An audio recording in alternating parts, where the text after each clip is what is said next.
वो क्यों कृपा कर रहे हैं इसका कोई कारण नहीं है। जैसे हम सबको मनुष्य जन्म मिलना,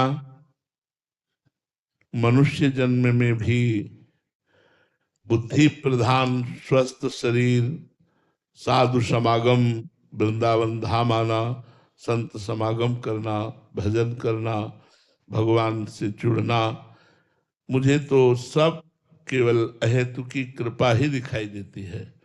जैसे मनुष्य शरीर मिला तो इसमें हमारे पुण्य नहीं काम किए। कबहू का करी करुणा नर देही, देत ईस बिनु हेतु सनेही। बिना हेतु प्रेम करने वाले भगवान ने मुझे मनुष्य शरीर दिया है।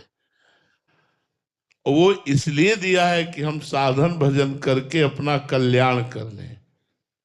साधन भजन करना ही भगवान की कृपा है। अगर आप साधन भजन ना करें, मनमानी आचरण करें, तो आप कृपा का तिरस्कार कर रहे हैं। आप साधन भजन करें, शास्त्र की आज्ञा, गुरु की आज्ञा के अनुसार चलें, तो आप कृपा का आदर कर रहे हैं।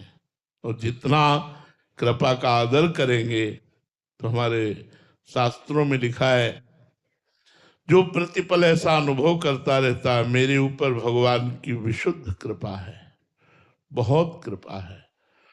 हर क्षण भगवान का स्मरण करता रहता है और आए हुए दुख सुख को समान भाव से सह लेता है। वो परम पद का ऐसे अधिकारी हो जाता है जैसे पुत्र स्वाभाविक कानूनन वो अपने पिता की प्रॉपर्टी का अधिकारी हो जाता है, ऐसे वो दास भगवान के परम पद का अधिकारी हो जाता है। कौन?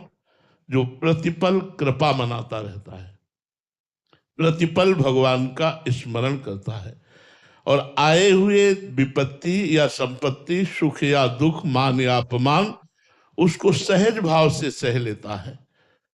वह भगवान के परम पद का ऐसा अधिकारी हो जाता है जैसे पिता की संपत्ति पर पुत्र का स्वयं अधिकार हो जाता है।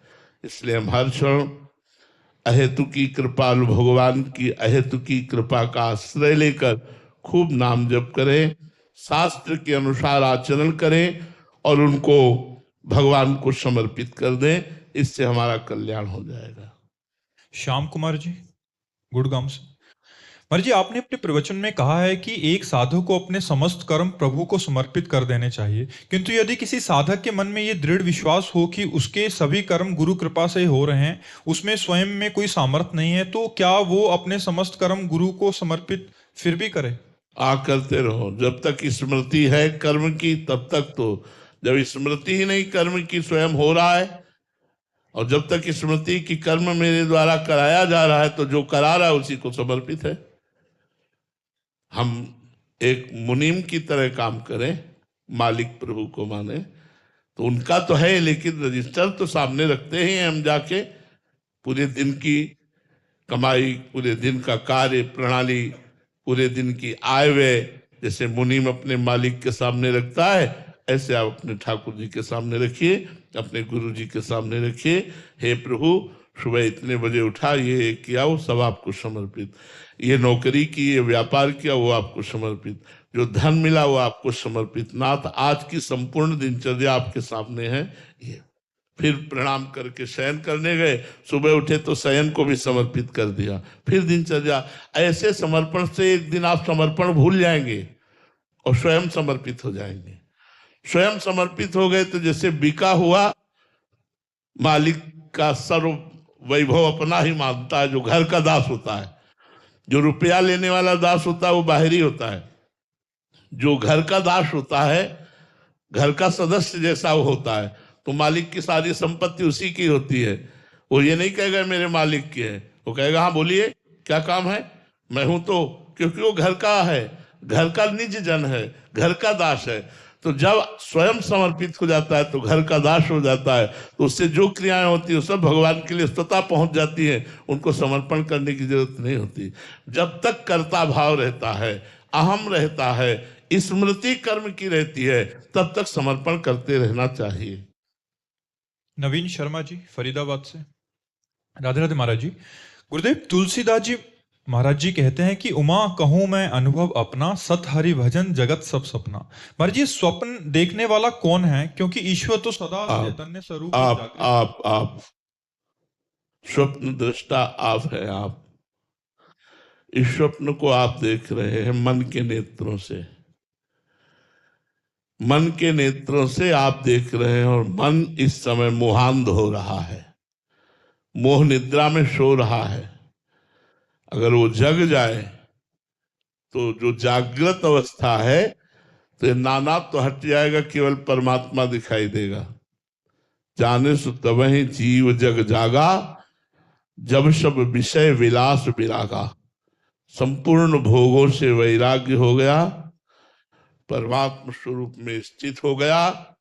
सर्वम खलमिदम ब्रह्म ने नानास्त किंचन, या सीय राम में सब जग जानी, करो प्रणाम जोर जुग पानी। ये जगे हुए पुरुष का लक्षण है। आप हैं स्वप्न दृष्टा। आप जगिए, स्वप्न खत्म हो जाएगा। जागे जथा स्वप्न भ्रम जाए। ये जो मोह जनित निद्रा है, ये गुरु जगा रहे हैं, सत्संग जगा रहा है, शास्त्र जगा रहे हैं। जग जाओ। जगा संपूर्ण जगत को वासुदेव में देखता है। सोया स्त्री पुरुष, अच्छा बुरा, जड़ चैतन्य, साधु असाधु, ये सब देखता है। तो अभी स्वाप्निक दृष्टि हमारी है, अभी जागृत दृष्टि नहीं है। जो जागृत दृष्टि वो ब्रह्माकार है, जो स्वाप्निक दृष्टि है वो प्रपंचमय है। तो अभी हमारी स्वाप्निक दृष्टि प्रपंच में, वो स्वप्न दृष्टा मैं ही हूं और कोई नहीं है। जाग जाओ तो जो मैं था वही मैं है, वही मैं रहेगा, और वो मैं एक है। ब्रह्मविद ब्रह्म ही भवति, वो स्वयं ब्रह्म स्वरूप हो जाता है। डिविन शर्मा जी नोएडा से। गुरुदेव आपके चरणों में कोटि कोटि प्रणाम। महाराज जी मेरा प्रश्न है कि भगवान के रास्ते पर चलना इतना कठोर सा क्यों लग रहा है? कभी कभी तो बहुत सुख मिलता है, लेकिन कभी कभी बहुत कठोरता सी लगती है। ऐसा लगता है कि भजन नहीं हो पाएगा। कभी संसारिक पिक्चर देखने जाए तो मन, मतलब 3 घंटे कब निकल गए ये पता ही नहीं लगता, पर भजन में 3 घंटे निकालना महाराज जी अंदर मन तहलका मचा देता है। ऐसे में महाराज जी कोई हल है क्या? हाँ, क्यों नहीं है, हर बात का हल है। आप करना चाहो।